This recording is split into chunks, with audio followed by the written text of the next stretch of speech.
poďme sa dnes ponoriť do hybridného 3D skenera Creality Raptor a urobíme to na základe praktických recenzií od expertov, ktorí ho poriadne preverili. Zistíme, či tento nástroj naozaj prináša profesionálnu presnosť priamo do dielne bežného smrteľníka? Dobre, tak si predstavme taký bežný problém konštruktérov a domácich majstrov. Potrebujete preniesť nejaký zložitý reálny objekt do CAD softvéru, teda do počítača, a to s absolútnou presnosťou. Naše zdroje, z ktorých čerpáme, uvádzajú dve parádne výzvy, ktoré to skvele ilustrujú. Takže, prvá úloha. Navrhnúť špeciálnu podporu pre fakt ťažké skľučovadlo sústruhu.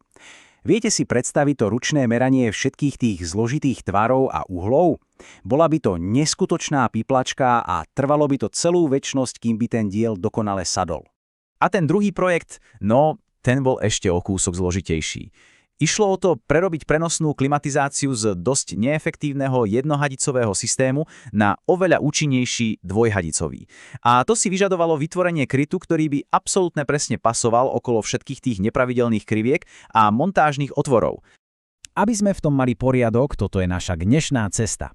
Najprv sa pozrieme, ako sa fyzický objekt mení na digitálny. Potom si predstavíme samotný skener a porovnáme si jeho dva režimy. Následne sa vrhneme na reálne projekty, ukážeme si zo pár tipov na dokonalé skenovanie a nakoniec to celé pekne zhrnieme. Takže riešením oboch spomínaných problémov je samozrejme 3D skenovanie.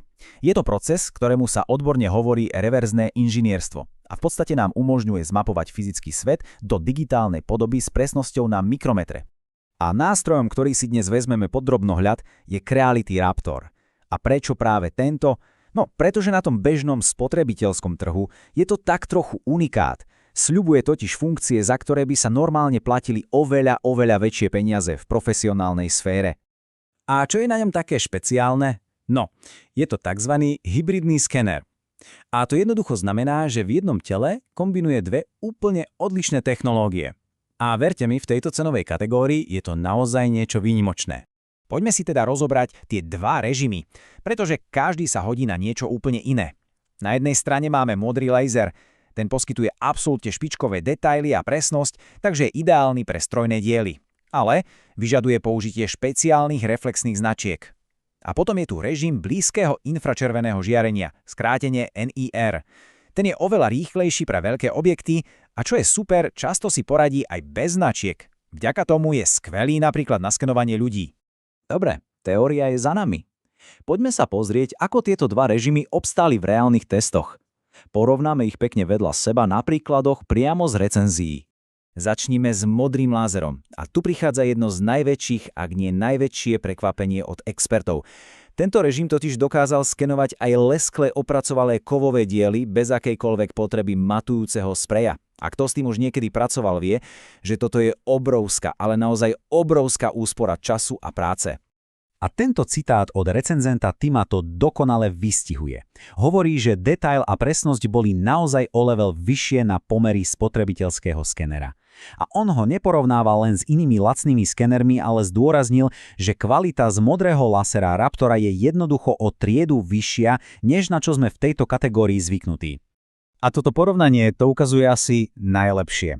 Naľavo vidíme sken mince v režime modrého lasera. Rozlíšenie 0,02 mm. Detaily sú neuveriteľné, vidie tam každý jeden škrabanec. A napravo presne ten istý objekt, ale v režime NIR. Ten rozdiel je priepastný. Z toho jasne vidno, že na presné meranie a reverzné inžinierstvo potrebujete laser, zatiaľ čo na rýchly náhľad alebo organické tvary stačí NIR. Ale aby to nebolo len o chvále, NIR režim mal svoje muchy. Obaja recenzenti narazili na ten istý problém. Softvér neustále strácal sledovanie objektu, čo bolo dosť frustrujúce a zdržovalo prácu.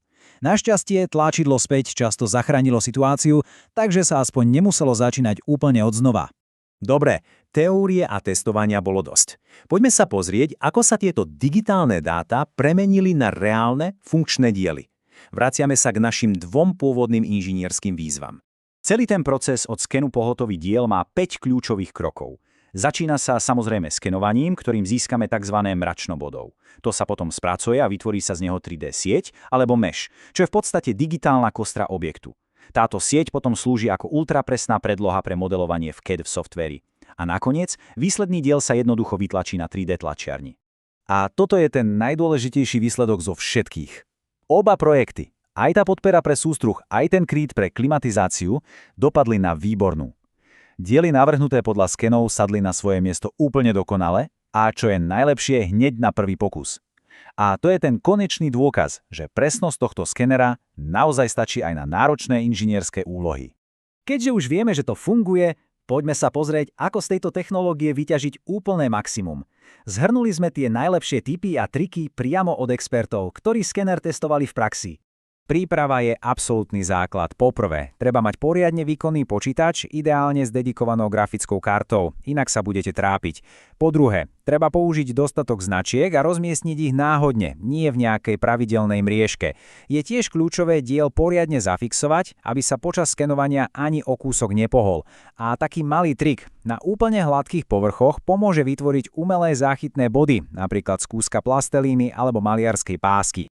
A tento tip od Stefana z kanálu CNC Kitchen je proste geniálny vo svojej jednoduchosti.